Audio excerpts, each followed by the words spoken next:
Hello guys, আজকে বৃষ্টির দিনে আমরা চলে এসেছি একটা সুন্দর একটা কাজে। ঠিক আছে, যে কাজটা অনেক দিন ধরে অপেক্ষা করছিলাম আমরা করব করব বলে, সেই ফাইনালি সেই ডেটটা চলে এসেছে।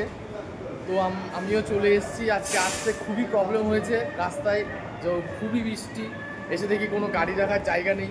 তারপরে গাড়িটা অনেক দূরে রেখেছি আমার, ঠিক আছে, ভয়ও লাগছে কারণ আমার গাড়ির লকটা, হ্যান্ডেল লক যেটা আছে সেটা নষ্ট হয়ে গেছে, তো সেটা চেঞ্জ করতে হবে।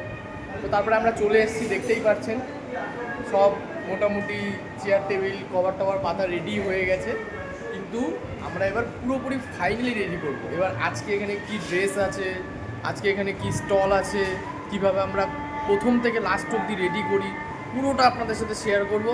প্লিজ আপনারা কোনো রকমভাবে স্কিপ না করে জিনিসটা দেখবেন, তাহলে বুঝতে পারবেন একটা ক্যাটারিংয়ের ছেলে কী ভাবে কাজ করে, কতটা খাটনি হয়, কতটা কি হয়, লাস্টে কতটা পয়সা পাই আমরা, সবই আপনাদের আজকে দেখাবো এই ব্লগটায়।